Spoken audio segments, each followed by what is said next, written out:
InventOR is a statewide student pitch competition that challenges teams to turn ideas into real, investable concepts and develop them through mentorship, validation, and live presentation. Each year, the winning team is invited to present on stage at the Bend Venture Conference, placing student innovation directly in front of investors and the broader startup community.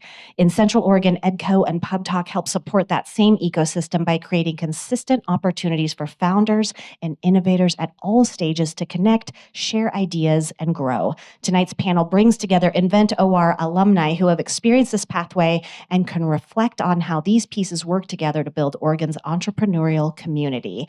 And we are absolutely thrilled to have you join us tonight for this exciting evening in partnership with InventOR alumni. And we kindly ask that everyone remain seated through the end of the program so that we can give our speakers the utmost, highest attention possible. And so it's my honor to introduce tonight's moderator, Juan Barraza, Executive Director of Latino Founders. With extensive experience as an entrepreneur and startup leader, Juan is dedicated to helping founders turn ideas into thriving businesses and creating opportunities within their communities. Please help me welcome Juan. Thank you. How lovely introduction, eh? And the R's. Let's do it again. Those R's get you every time. Good evening. How are you? My name is Juan Barraza, Executive Director of Latino Founders. And over 10 years ago, I got the fortune to get into something. Okay, this is my mark. Sam, you didn't tell me this was my mark. Thank you. I walk into a room in Business Oregon. And unbeknownst to me what was happening, that was Rachel Jagona Brunette from the Lamolson Foundation, Angela Jackson. She was running the Portland State Business Accelerator and the Center for Entrepreneurship. Heather Stafford from Business Oregon, and Scott Slays from the PSU Foundation. And Rachel at that point already asked them, what if PSU has been running the Clean Tech Challenge for quite some time? And Rachel was asking at that time, what if we take that framework and apply it statewide, share with other universities and community colleges, and explore what university inventors and entrepreneurs can do? And the rest just took from there. I remember our first iteration, our goal that was to have 10 universities and community college participating after 3 years. By the second year, we had 20. And what I love about inventors and entrepreneurs at the university level, community college, they are like college athletes. They don't take a no for an answer. Imagine getting a call from Rock Community College one day, and they're asking you, I have this student that's ready to receive 2-cylinder tanks of hydrogen that you said you authorize. And I was like, sure, no problem, let him have it. And then to find out later on, he was using it to power a car inside Oregon Tech with hydrogen to prove they can run with a gas. Or hearing the students that they're looking at new ways to grow foods. And they have a new way to make it happen in urban environments. Or making our food grow faster and longer and last longer in a refrigerator. Or somebody that takes our plastic and make it back, convert it back to oil. So you're gonna hear a lot about what happened with those entrepreneurs now. But I want to acknowledge some folks that got started early on. I had my cheat sheet. I'm getting old and I'm getting forgetful. The PSBA team, the PSU Research and Graduate Studies team, Joe Yenda, Travis Woodland, and the whole crew at RGS. The CE team now, Stacy and Blake, and the rest of the crew. Melissa Freeman. I remember meeting Melissa at the Starbucks Coffee, downtown Portland, when she was working on OCF. Martha Terrence. Where's Martha? My God, she's a cheerleader for everybody. Southern Oregon, you got to connect with Martha. I remember meeting her at Oregon Tech, and she's like, what we do next? InventOR is a proof that public-private partnerships works. Lamazon Foundation, OCF, and many other foundations provided the funding. Business Oregon came in second, and the private sector did the rest.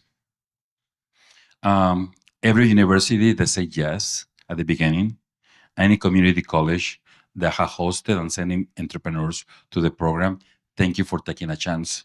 And EDCO, I remember back in the day when we asked EDCO, can we make time, a space for young university entrepreneurs to present at Ben Venture Conference? And the answer was yes. And we love your partnership. And I'm excited to see that after many years you're partnering with the program. So thank you.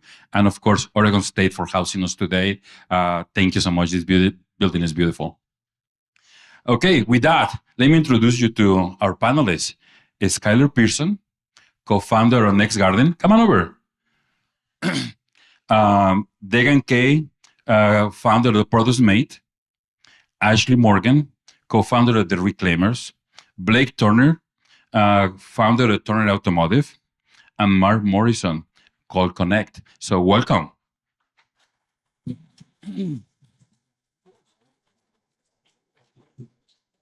Yeah, Mike. Perfect. So this is a rapid fire. Let's make it a trip down memory lane. I introduce you for how I know you, but let us know how you started and where you are now. And Degan, you want to kick us off? Sure, Juan. Hello, everybody. My name is Dagan.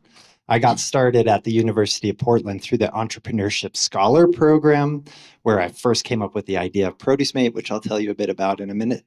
Then I competed in Invent Oregon in 2018. I won Invent Oregon and used that money to scale and launch Produce Mate to market.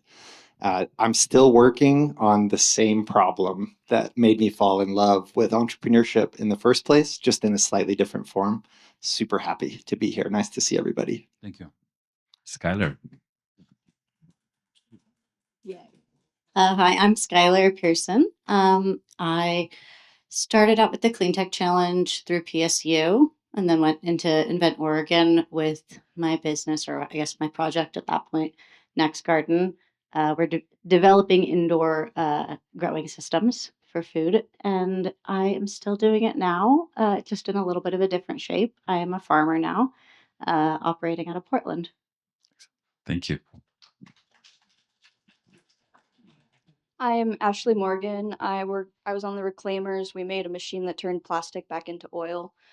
We decided not to move forward with that as a business, but it did kind of give me the passion for material science. And I went on to get my master's degree in material science, and I'm working at a materials testing lab right now.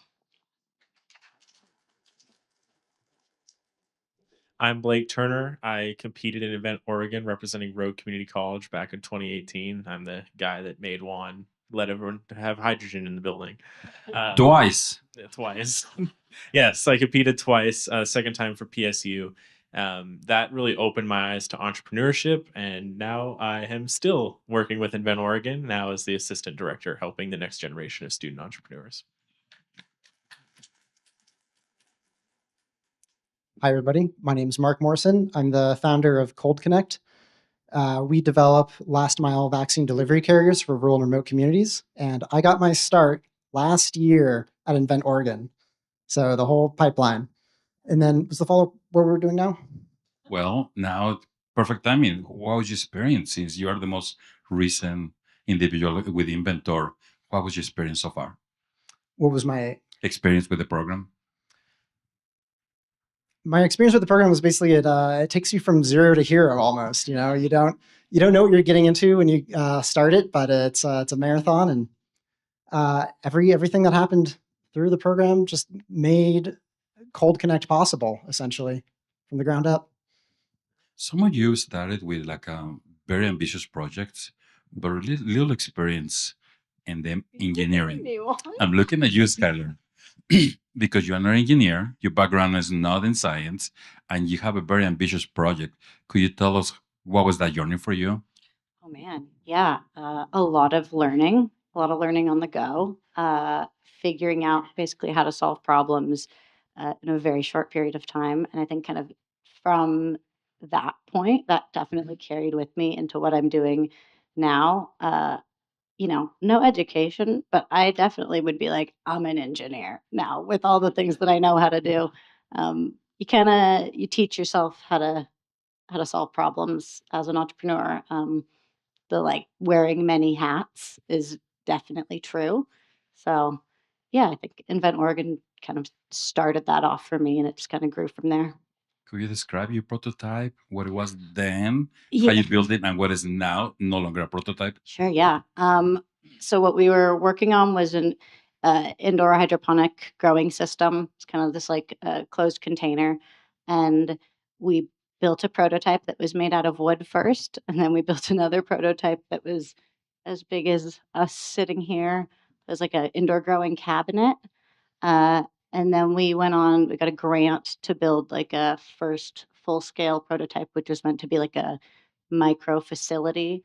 And then COVID hit, and we kind of pivoted to actually selling. And now I grow out of a 40-foot shipping container and sell at farmers markets. So kind of shift in what I was doing, but now I'm actually doing the growing. Yeah. The green. Thank you. Ashley, you make magic happen. You make plastic disappear and become oil. You guys fully team engineers, all women. And what was the experience making the project work, and how you make a tough decision after the competition? I have a video from the first time we actually made oil, and it was coming out in little drips because you have to gasify it and then condense it back down. And there's this video, and you just hear one of my partners, Jess, screaming in the background, just wow, yeah. So that moment, and that was like I think a week before Invent Oregon finals, and so it was really exciting that we made our project work. And then we went on to win. We won the whole thing. We won a couple other awards while we were there, and then we had to make a really tough decision of whether or not we wanted to actually pursue this as a business. And it was difficult. It was a really difficult decision. We had to sit down with ourselves and say, hey, we've only made it work once. We just graduated college with our engineering degrees. I don't think right now is the right time. We passed the project down to another senior project team. And so we thought, maybe if they can make more progress on the technical side of it, then we can come back in a year, start the business then. COVID happened. They didn't even get to finish their project, unfortunately. But yeah, it was a really tough decision because we had a lot of people that wanted to support us and give us money and go forward. But the technology we weren't ready yet. Could you share your experience? You applied for a company in Portland and you submitted your application, explain everything about you working on it, and then you email them after you guys won. What happened after that? I got a job.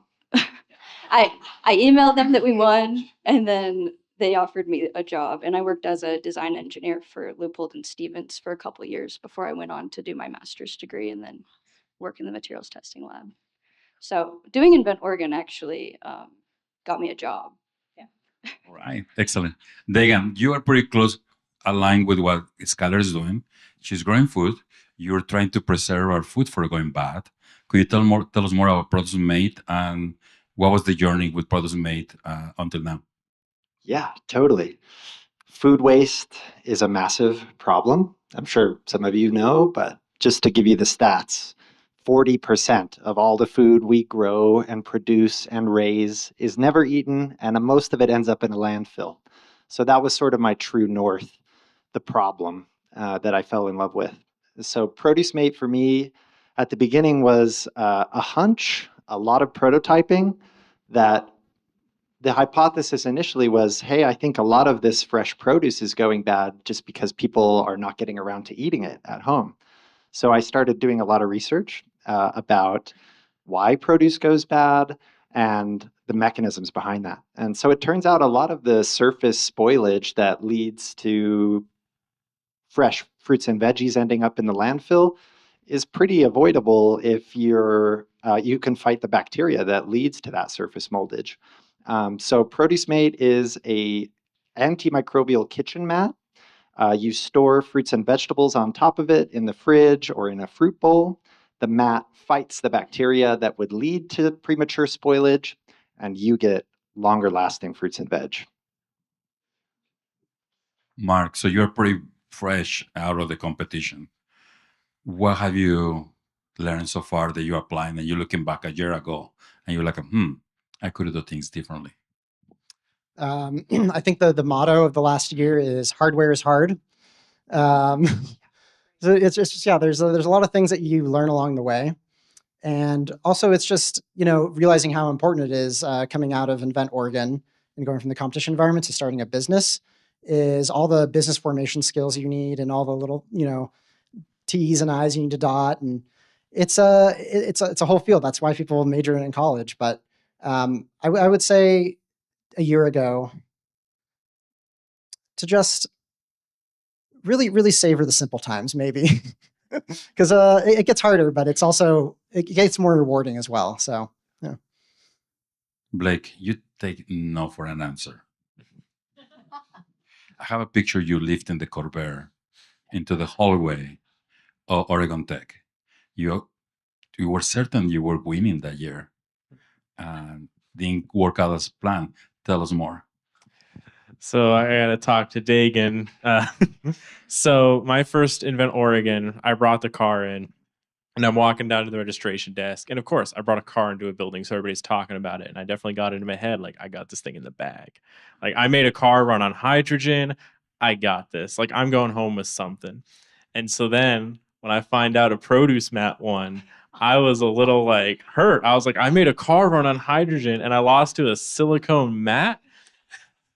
And so this is a story I tell all the time. And so Dagan, you're very much part of my backstory there.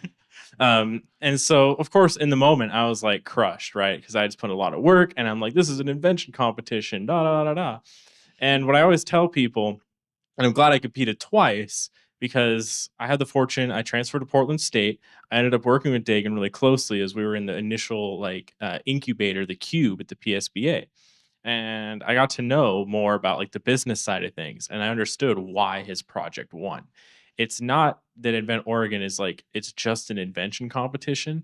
It's an everything competition. It's branding, it's business, and those skills go beyond Invent Oregon. Like when you're applying as an engineer, the reason they're like, "Oh, you want Invent Oregon? We want to hire you," is because it shows you're more than just an engineer. And so I took those lessons to heart, humbled myself a little bit, and then the next year I went in with instead of having a team of engineers, I had a marketing person and a business person. We rounded out our project and we took home second place. And so that is kind of like an entire like self-contained story of what this program is all about, and a big part of what kind of made me into the person I am of like entrepreneurship is doing everything. And that's what I get to do every day in my job. And that's what I've discovered my passion is not just designing one thing, but everything around it.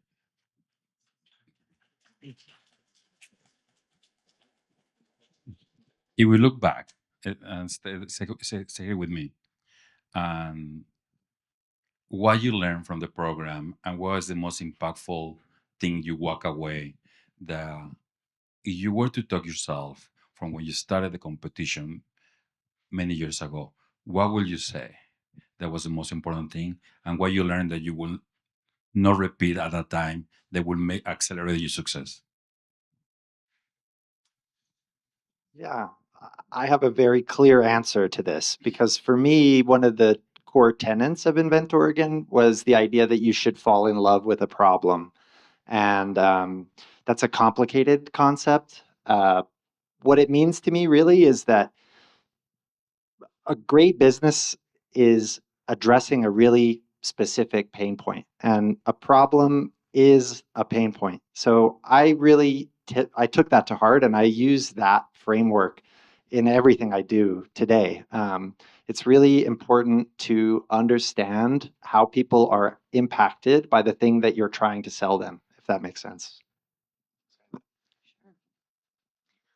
I think the biggest thing that kind of like I've taken away or I've learned is along with what Blake was saying, which is really that like it's about the whole picture. It's not just about the invention. It's about um, kind of putting all of the puzzle pieces together and seeing like the global view of what it is that you're doing. And I think Invent Oregon did a really good job of kind of making my brain function in that way, looking at things through that lens.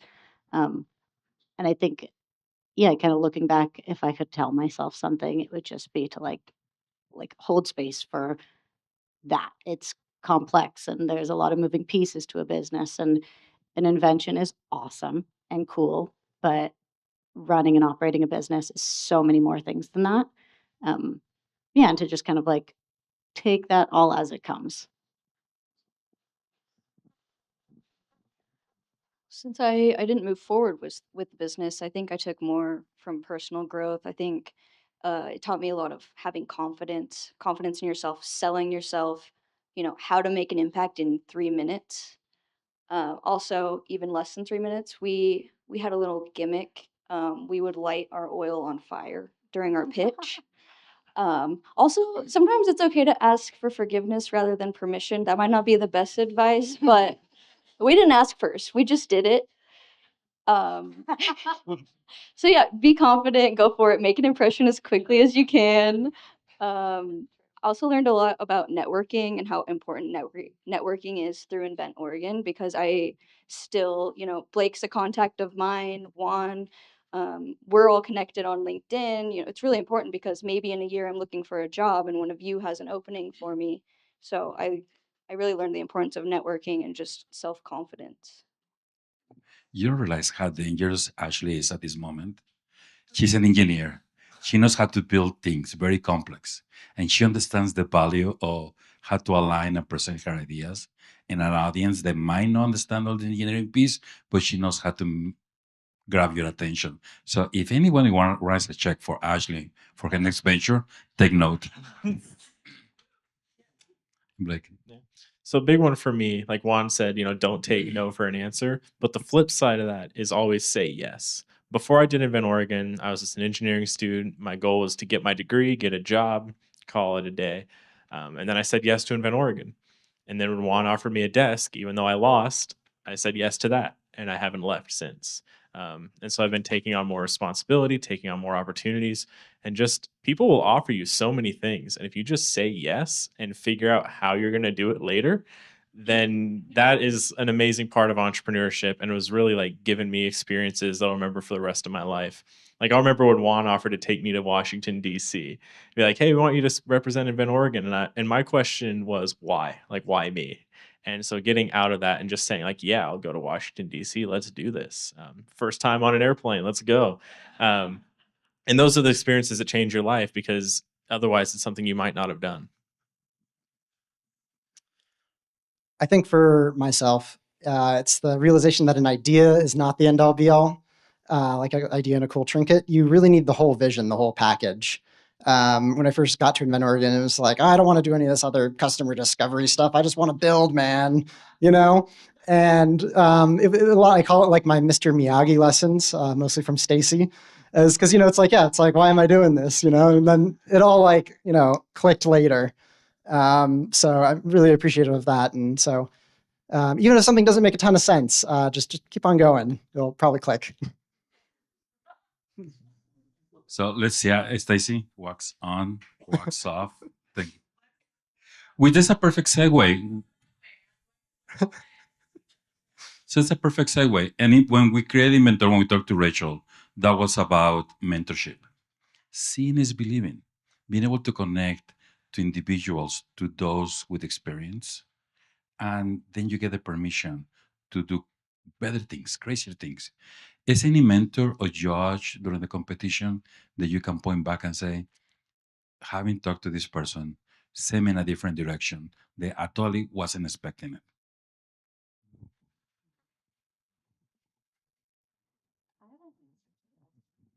I feel like part of my experience was twofold. It was like there were the people who told us to go in a certain direction, and my gut was like, no, it's this. And I feel like that taught me a really good lesson of listening to my gut, because there were a lot of things that were sound and kind of over time proved to be true. Um, but at the same time, then you have mentors like Juan, and anything that he tells you to do, you should absolutely do. And that's like that's been the most valuable piece for me is you. So I find that like a lot of advice is just a mix of optimism and nostalgia. And everyone's got advice. Everyone's got advice. But my kind of my joke out of the whole thing is that when you have an advisor, you should take their advice, because otherwise they wouldn't be your advisor. So it's not like don't take advice or choose your advice. It's more like choose your advisors very carefully and then listen to what they have to say.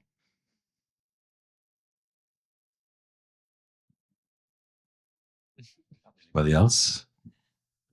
You were always really excited, and so that made us excited. Still true today. It's Juan. Yeah. I mean, I'll double down on that. There's so many adventures that I've gone on with Juan, just of like, hey, hey Blake, do you know how to use a laser cutter? I did once. We're going to Bend. You're going to read the manual and teach people how to use it. And it was great. So they're just a lot of adventures of, whether it's Juan or anybody else, just let them take you for a ride and see where you end up. Well, thank you.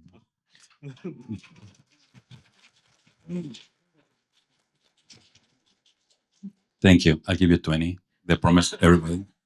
You hear a lot about the economy right now is in everybody's mind, right? Everybody, statewide, citywide, we're talking about how we reignite our economy. As a new study that was alluded earlier about the Prosperity Council, with a lot of advice, if you were to share what makes the difference, will make the difference for you now or in the future, what would you ask us to focus on? I'll go ahead and say a little thing. Of course, entrepreneurship, I think, is the future of a lot of businesses, of people doing their own thing.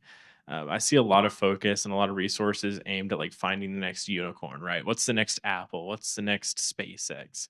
And I think really the future of businesses and entrepreneurship are lifestyle businesses. What I like about our student entrepreneurs is they come with things they care about. And that's what we all did. All of us started with a project that we cared about and that we wanted to do. And so when someone comes in and is like, what's your exit strategy? How are you going to do this and that? We're like, oh, no, we just want to like have a business and have a life. And I think that is really how you build a robust economy, is rather than a bunch of businesses that people are going to sell and go through a bunch of hands all to make money for their shareholder. Instead, people who are passionate about their problem are willing to work for not as much money as they would make in the private sector, but doing their own startup and doing their own thing is how we're going to build like a robust baseline of the economy of the future, in my opinion.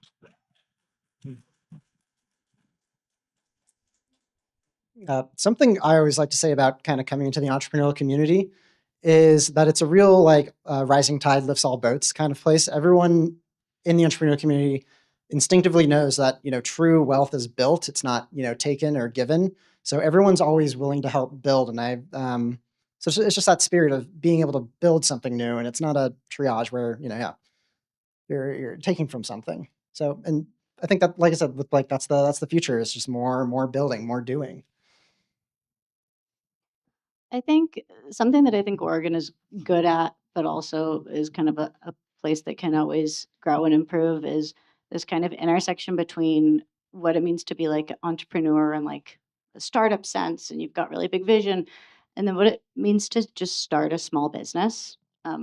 Like my path kind of took me through, like hardware development, software development, and fundraising, and then kind of shifting into I'm trying to operate a regular old small business, and the resources for those two things are really different. And I think that I think Oregon does a really good job of kind of bridging that gap and offering kind of both sides of that. And kind of always can continue to grow, because those two areas can always help each other grow as well.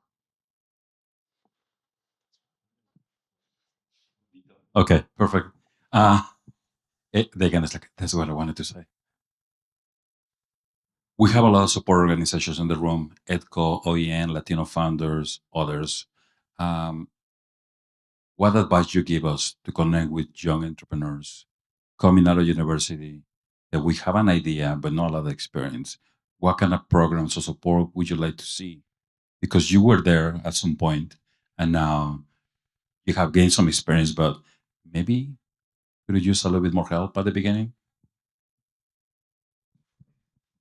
Yeah, I mean, one thing I notice a lot is when you're a student entrepreneur and you're coming up into things, sometimes you don't feel like you belong. And that's a common thing that people say, like, oh, yeah, we build belonging.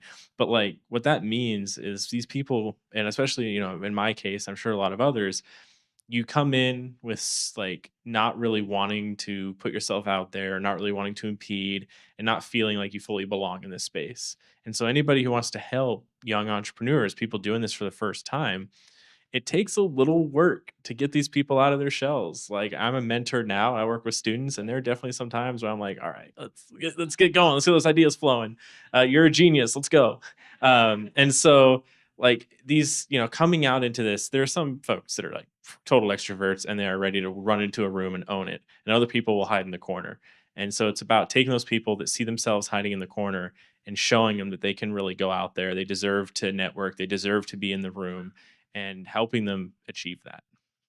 I have to second that. Like, definitely, it makes me think of Hugh, the partner that I worked with on my project, who definitely didn't come out of his shell until like about 3 years ago, and we went through Invent Oregon 10 years ago.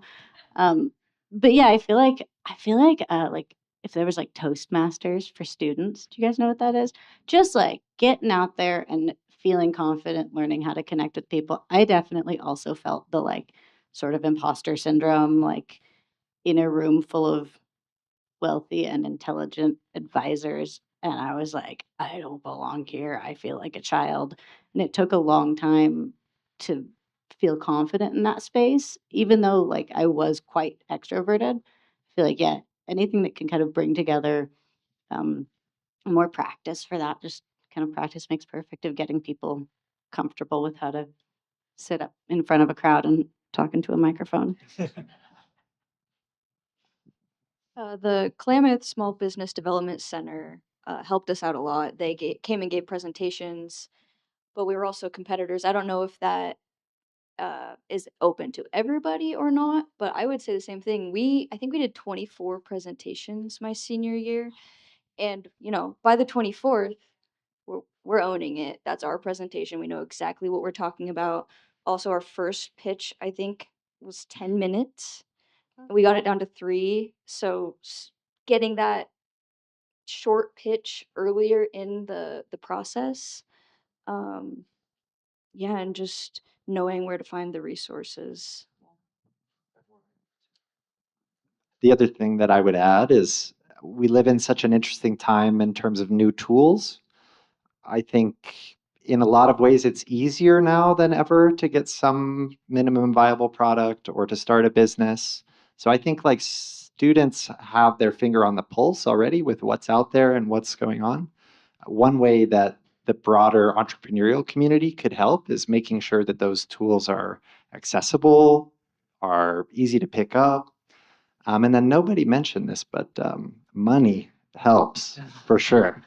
Invent Oregon's initial grant is how I bought the mold to make Produce Mate in the first place. You need some form of capital to make these inventions happen. And so, yeah, I'll leave it at that.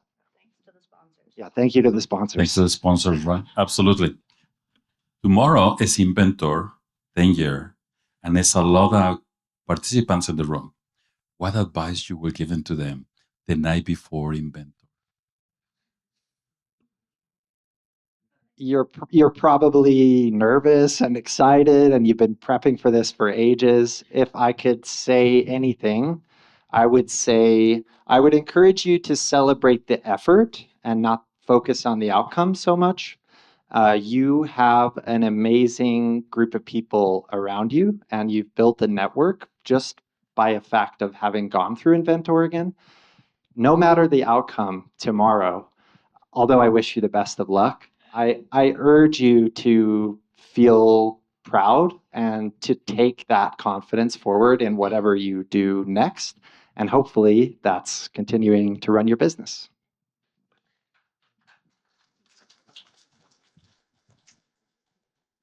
I think the biggest advice that I kind of would offer to the students is you kind of remembering that whether for the business or for just the rest of your life, like this is still very much the beginning. This is the starting line, not the finish line. And also, like, get out there and just talk to people. Make friends with the judges, with the mentors, with your competitors, you know, your sworn enemies. Just talk to people, because that's definitely the value of being here, is making those connections, and those will stay with you for a very long time. I would not be surprised if Dagan hit me up and was like, hey, I've got a job for you, like in 10 years. That would not be absurd. And we don't like keep in contact, you know, but the connections that you make while you're here are so important. So get out there, make friends, talk to people. It takes a little bit of like the pressure off of your pitch also. You know, it's a big day full of a lot of opportunities. You just won't really know what they are until, you know, like hindsight's 2020. So enjoy the day.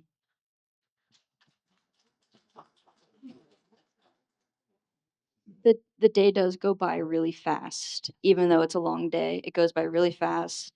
So just try to enjoy it where you can. If you're able to walk around and see the other teams' booths or pitches, I would recommend that. Also, just taking pictures with your group. You know, at the end of the day, everyone's so rushed packing up that you kind of lose the excitement at the end there.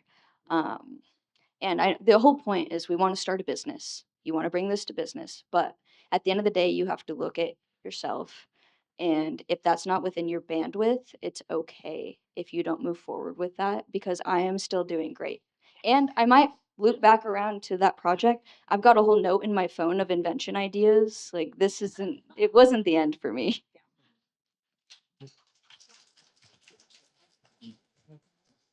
And I definitely want to second kind of what they've said, is that what you remember and what you take away from this is not whether you won first, second, or visionary.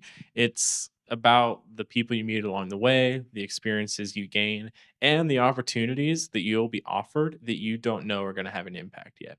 Like when I look back at my first event, Oregon, it was Juan offering me a space at the PSBA was the biggest opportunity. And at the time, I was like, okay, cool. Like, sure, buddy, I'll take you up on that.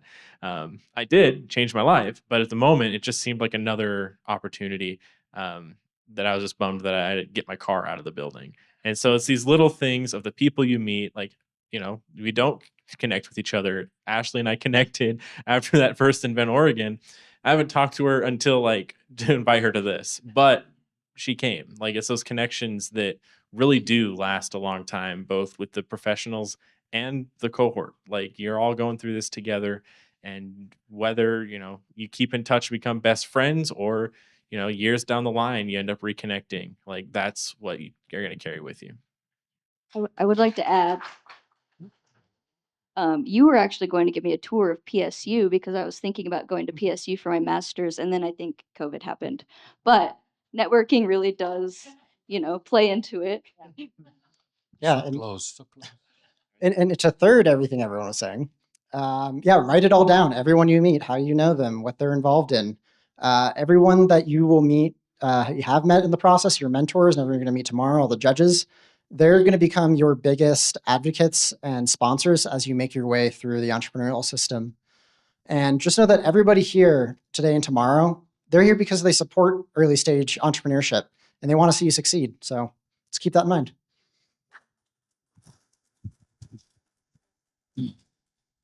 When InventOR got started, we thought we were going to have, right off the bat, a lot of entrepreneurs creating businesses. Some of them did. Some of them went to the careers. And the benchmark now, 10 years, allows us to look back. And lessons learned from that is we got to give time for entrepreneurs and innovators to mature and get to the space where they can create something. Many of the alumni from entrepreneur, they're working in big companies, working in rocket science, building new concepts. And the reality is we've been told the innovation comes from the isolated genius, but it comes from connected communities. So for all our university staff that support this program today, stand up. Everybody from university, community college, stand up. Thank you.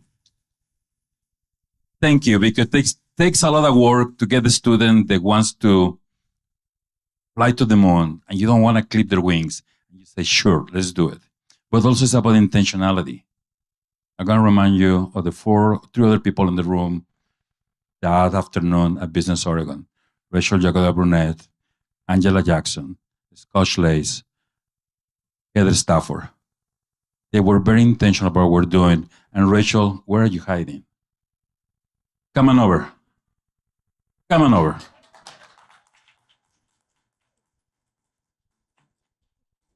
It was because Rachel got the idea and dared to say, what if? So thank you for being intentional. Thank you. I'll speak. You speak them? Okay. With that, stay here. We're going to take a picture. Thank you, everybody, for being here. Dagan, Skylar, Ashley, Blake, Mark, thank you for being who you are and continuing to be entrepreneurial. Thank you. Can we take a quick picture?